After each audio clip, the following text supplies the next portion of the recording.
Tuhan bersamamu. Inilah Injil suci menurut Lukas.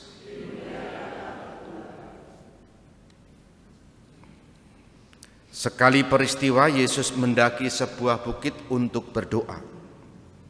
Semalam-malaman ia berdoa kepada Allah.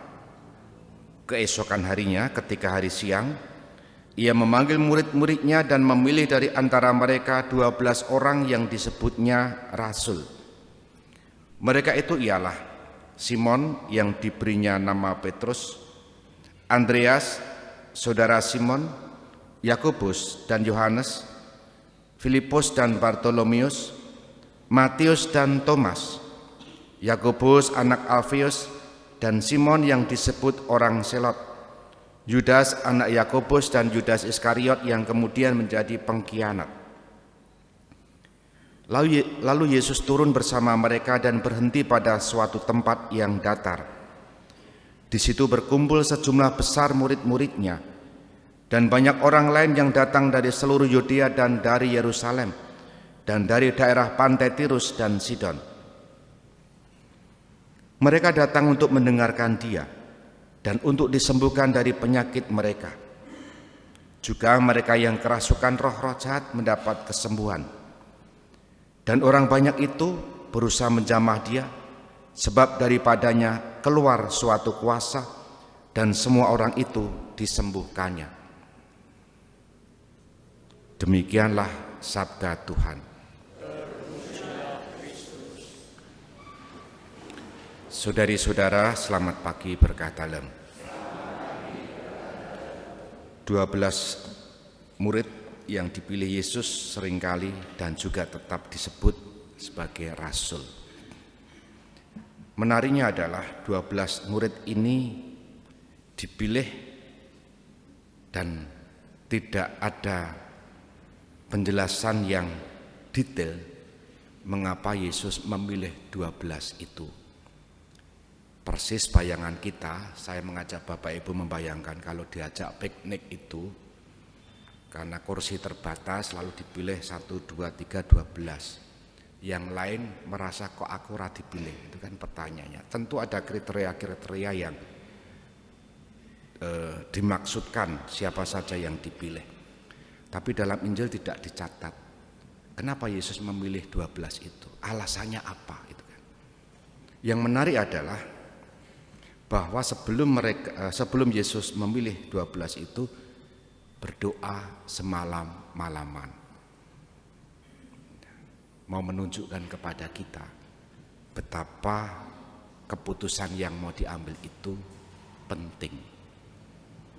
Dan barangkali dalam pergumulan doa itu, siapa tahu ya, karena kitab suci tidak mencatat, hanya saya membayangkan saja.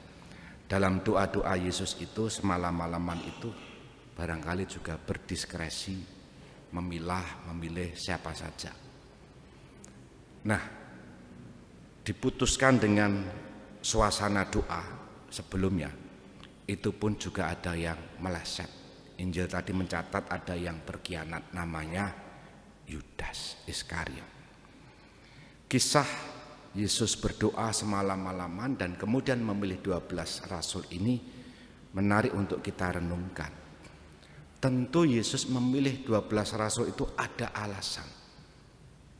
Meskipun kitab suci tidak mencatat si A ini kok dipilih, si B kok dipilih, tidak disebut itu, tetapi sesudahnya peristiwa itu 12 rasul ini melihat apa yang dibuat Yesus.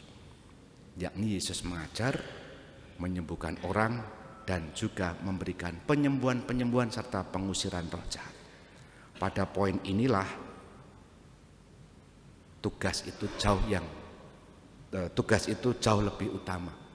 Dipilih untuk menjalankan perutusan.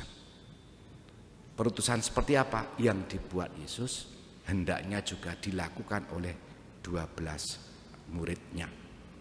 Pertanyaannya sekarang adalah, apakah tugas-tugas yang ditunjukkan oleh Yesus di hadapan 12 muridnya itu masih berjalan? Masih. Banyak rasul-rasul sekarang ini tumbuh muncul di berbagai benua. Orang yang dipilih oleh Yesus dalam berbagai peristiwa, akhirnya karya-karya Yesus, pengajaran-pengajaran Yesus itu sampai sekarang pun masih.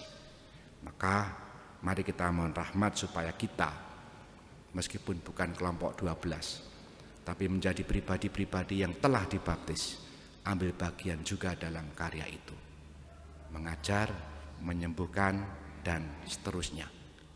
Intinya menghadirkan kerajaan Allah di tengah-tengah dunia, di sekitar kita. Kita hening sejenak.